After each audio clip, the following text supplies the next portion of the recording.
Since I heard of Bhante's death, I'm sure, like many people, I've been through quite a range of emotional responses.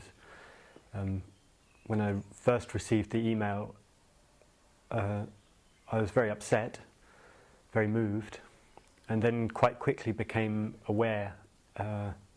It put me in touch with how significant a figure Bhante has been in my life. My father is a Dhammachari, and his involvement with the Triratna Buddhist community predates my existence. So Bhante has been forming my life in ways I wasn't even aware of at the time. I was influenced by the values that he was espousing before I knew who he was even. I have vague recollections of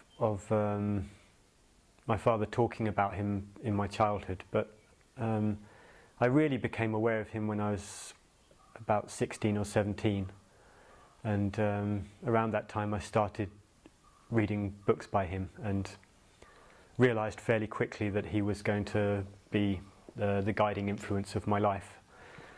And on the whole,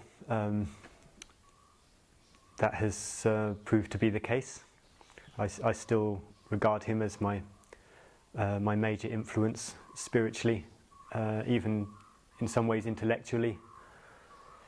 I've been sort of trying to form my understanding of the world, of the Dhamma in particular, in relation to his. I considered Bhante my teacher before I even knew him, which is the case for many people, I'm sure.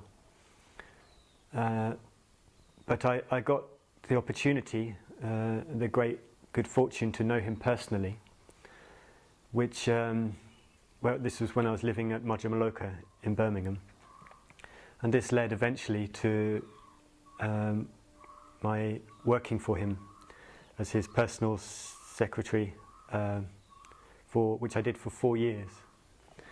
And so I rarely took time off. Occasionally went on retreat, but I didn't have weekends off very often. So I pretty much saw him every day for 4 years, multiple hours a day. And that included going through some quite difficult times together. It's fairly well known that Bhante's health was very poor, especially around the time before and after moving to Adhisthana, and I was with him through that experience. So I had, as well as a disciple relationship with him and a working relationship with him, I did have a personal friendship with him. Bhante is a very mysterious man, so I still don't feel I understand him. I'm sure many people who know him have that experience, but and I must admit I've had my own reactivity in relation to Bhante. I had plenty of time to see through my projections of him, contact his idiosyncrasies, some of which I didn't always find easy, but I have seen him up close. I'm still convinced that he's a very remarkable man. Well, there's a lot I could say about him, but for example, I've never seen a single moment of anger from the man. I've never seen a trace of cynicism or a tendency to want to criticize or see badly of people. And I've never seen any sign of a sort of loss of composure, you could say. Not even when he was very ill. And I'm not saying he wasn't struggling. Well, since coming to India, this is the third time I've been in India, here at Bhaja, which a place that Bhante inaugurated and where he's been a number of times, about which he's written poetry. So since coming here and making friends with many people here, talking about the effect of Bhante on their lives, about the Ambedkarite movement generally, I do feel more and more that Buddhism in India really needs Sangharakshita, or if not him, something a bit like him, someone who has the kind of clarity about the Dhamma that he has, and who's able to rethink the Buddhist tradition on the basis of the essential principles of Buddhism, and reapply it within the context of the modern world. I haven't seen anything like that. I haven't heard of anything like that in India. I'm on record as saying I think the conversions to Buddhism in India, inaugurated by Babasaheb Ambedkar, is the most significant thing to happen in the 20th century in the world, probably. I don't know for sure, but that's what I believe. And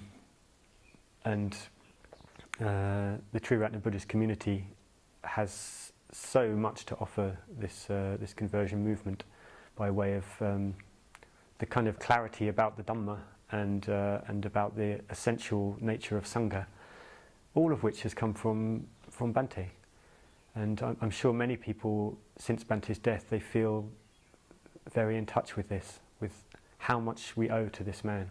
It's very easy to take for granted, because he's, well, for me, he has formed my understanding of what the Dhamma is. It's very difficult for me to think about how I would understand Buddhism, whether I would even be able to, whether I could have even embraced Buddhism if it hadn't have been for the way that Bhante communicated, especially as a Westerner. Buddhism is not really part of my heritage, and I feel in some ways very strongly connected with certain aspects of the Western tradition, especially its artistic or musical tradition. And Bhante helps me to bridge that gap, which I wouldn't necessarily have been able to do if I had to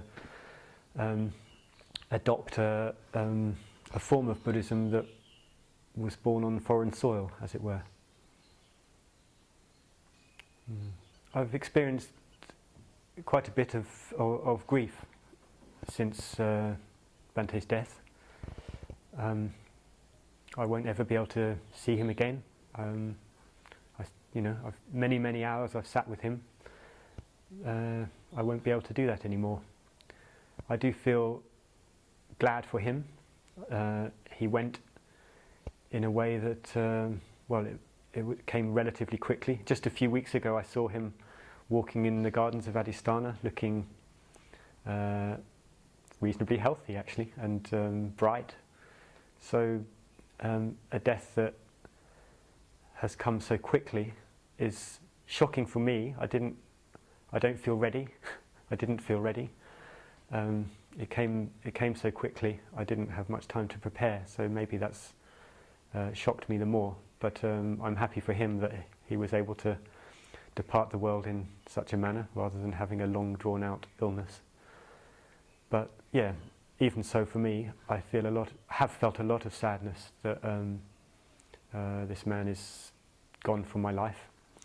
But increasingly, that's settled down to a sense of just deep gratitude, love and appreciation for him, and a sense of, I suppose, aspiration to carry on his work as best I can. Also a sense of inadequacy, that he was such a great man, and I'm such a small one, you could say. But I hope to do what I can to further his message in the world.